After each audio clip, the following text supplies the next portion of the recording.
සමහර කතා කාලයත් එක්ක වැලිතලාවෙන් වැහිලා යනවා.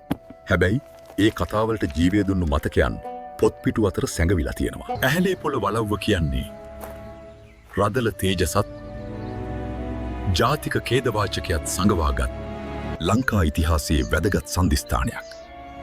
ඇහැලේ පොළ මහා අධිකාරම් කියන්නේ අපේ සිංහල ඉතිහාසයේ කසකරුවන් පෙරටු කොටගෙන ගමන් කළ අති බලවත් රදල උරුමයක හිමිකරුවා.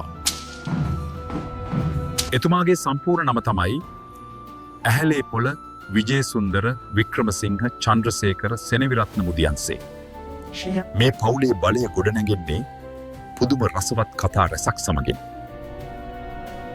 ජනප්‍රවාදයකට අනුද අතීතයේ පැවති පොරපොල් කෙලියේදී අධිකාරම්තුමාගේ මුතුන් මිත්තෙක් ඇහැල ගසක මුලෙන් පොල් ගෙඩියක හැඩයටම ගෙඩියක් නිර්මාණය කරලා ප්‍රතිවාදියා පරද්දලා තියෙනවා. ඉන්පසුව එහැල මුලෙන් සාධන ලද පොල් ගෙඩිය අයිති නිලමේ යන තීරුම දෙන්නට නම භාවිතයට ආව කියලා එක කතාවක් තියෙනවා.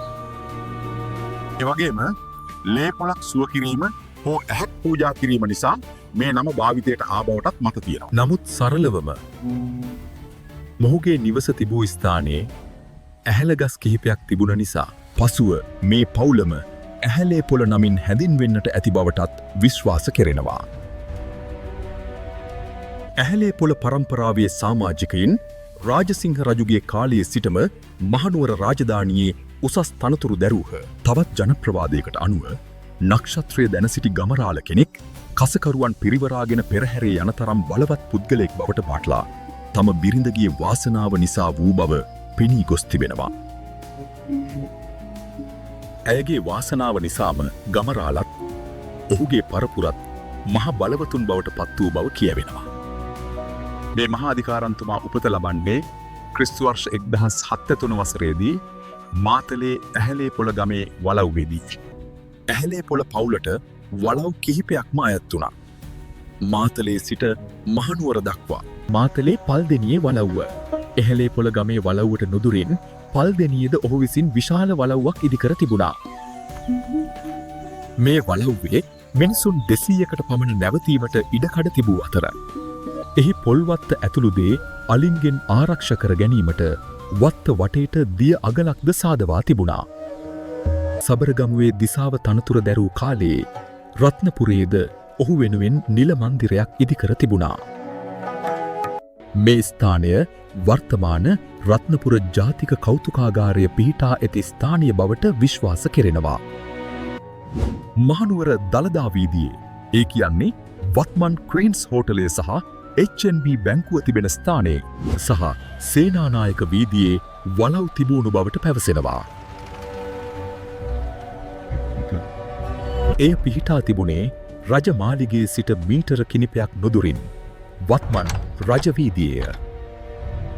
මේ වලව්වේ තමයි රජුට එරෙහිව ක්‍රියා කළ බවට චෝදනා ලැබූ ඇහැලේ පොළ මහා අධිකාරම්ගේ බිරිඳ වූ මොනරවිල කුමාරිහාමි සහ ඔවුන්ගේ දරුවන් නිවාස අඩස්සියේ තැබූවේ. ඇහැලේ පොළ කුමාරිහාමියනු 1818 කැරැල්ලේ නායක වීර කැප්පෙටිපොළ දිසාවේගේ සොහොයුරිය. ලක් ඉතිහාසයේ සිදු වූ සංවේදීම සහ ඡේදවාචකය. 1818 මැයි 17 වන දින ශ්‍රී වික්‍රම රාජසිංහ රජුගේ අනින් මෙම වලව්වේ ජීවත් වෙමින් සිටි ඇහැලේ පොළ පවුලට ක්‍රූරතම ඉරණමකට මුහුණ දෙන්න සිදු වුණා. ඇහැලේ පොළ අධිකාරම්ගේ වැඩිමහල් පුතා බියෙන් වෙලී සිටියදී නව හැවිරිදි මද්දුම බණ්ඩාර කුමාරයා අයියන්ඩි බිය නොවන්න යනුවෙන් පවසමින් වදකයාට ගෙලපෑව කතාව අපි දන්න වීර කතාවක්.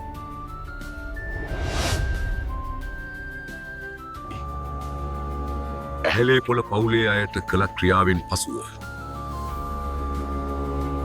ගල් වංගෙඩියකට දමා මෝල් ගසකින් කොටන ලෙස කුමාරිහාමිට අණකෙරුණා. ඇය තම පතිවත සහ තම ස්වාමි පුරුෂයාගේ නිර්දෝෂීභාවය නොසැලී ප්‍රකාශ කරමින් මේ අමානුෂික කාර්යය සිදු කළ බව සඳහන් වේ. අවසානයේදී ඇහැලේ පොළ කුමාරිහාමි සහ තවත් ඥාති කාන්තාවන් පිරිසක් බෝගම්බර වැවේ ගිල්ලුවා.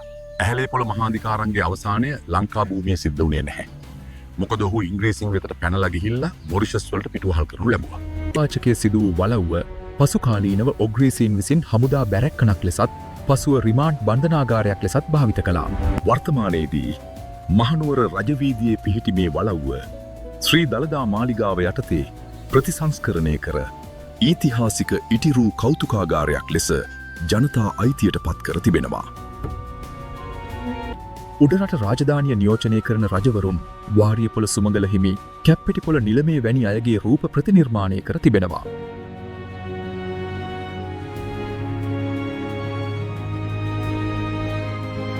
ඒ වගේම ඇහැලේපොළ මහාධිකාරම් කුමාරිහාමි සහ දරුවන් දෙදෙනාගේ රූපත් ප්‍රතිනිර්මාණය කරලා තියෙනවා.